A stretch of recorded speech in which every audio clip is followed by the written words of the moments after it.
So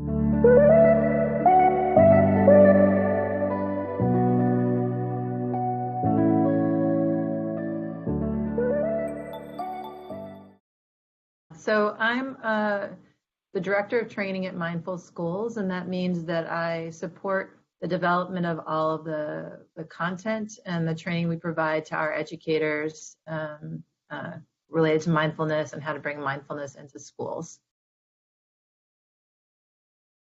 You know, there have been a series of studies trying to understand what the impact of mindfulness has on long-time meditators, and brain scans of meditators have shown that not only do they have in the middle of meditating, in the process of meditating, do they have some, does it kind of display this, like, there's a change in brain functioning during the moment of meditation, but also afterwards. And so it changes the way our brains, what parts of our brains get developed and how they operate. And so this kind of long-standing benefit that comes even after meditation is over include things like better emotional awareness, improved emotional kind of control. Basically, we learn how to catch ourselves before we say that thing or do that thing that we're going to regret later. We learn to have a little bit more, there's a little bit of space in between the impulse and the response that meditators develop over time.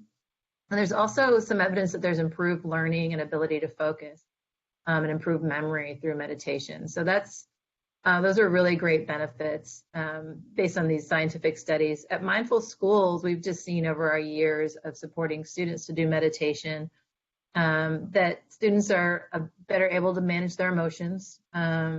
They have an increased capacity to manage stress and anxiety and depression that they're experiencing in their lives, improved focus as well, and this ability to develop their kindness, compassion, and empathy, both for themselves and for their peers, and so a little bit more ability to heal from trauma. So those are just our own anecdotal evidence from our work in schools over the years. At Mindful Schools, our approach is teacher first. So actually we start with supporting teachers and educators to develop a mindfulness practice first. And that mindfulness practice helps the teachers to develop self-awareness and some self-care strategies. And, you know, we believe that if we do the teacher first, or support the teacher first to develop a mindfulness practice through meditation, of course, so we have this called Mindfulness Fundamentals, which supports educators to understand what mindfulness is and how to start establishing a regular meditation practice. They're better able then to lead their classrooms in that same process. And then, as their teachers are embodying mindfulness and the benefits of mindfulness, then we see that the students are better able to develop their awareness and connection and empathy and kindness through a training series that we have that's called Mindfulness Educator Essentials, which is a course that teaches teachers how to bring mindfulness to kids. And so through that course and through our in-person courses as well, we develop the teacher's capacity to lead mindfulness in their classrooms. And that can be, just as you asked, like taking students through a meditation practice and learning how to meditate themselves, and that the amount of time that students are meditating or breathing can go from just a minute or a few, 30 seconds to longer as kids get older. A couple of examples just recently that I can share with you around what mindfulness looks like in school are actually this week I went into some schools in San Francisco that have established mindfulness programs. And in one of them, a mindfulness teacher was going in there and she was working with kindergartners. And with the kindergartners, they're pretty wiggly and it's hard for them to focus. And so she came in and she had the kids just practice breathing like different animals. So the kids would offer what different animals look like. And she just helped them practice taking big, deep breaths, as I think we were breathing like a snake and they were breathing like a hedgehog or something else. So they were practicing different ways of breathing, just in and out really deeply. And then after they did that breathing, they talked about how that felt, how good it felt to have those deep breaths. So it can be as simple as that, of just helping kids breathe. In another school we went to this week, we went to the class and the teacher had a plan to do kind of a more traditional mindfulness breathing this meditation practice with the kids. But when she came in, she discovered that one of the students was crying and was really upset because he was feeling really sad about a loved one who had passed away. And so rather than doing the meditation that she had planned, she instead decided to do a loving kindness version of a meditation with the kids, where she helped the kids to kind of breathe in and breathe for the student that was experiencing the pain, and just kind of acknowledging that pain and having the kids imagine sending, some kindness and some empathy to their classmate who was experiencing that pain.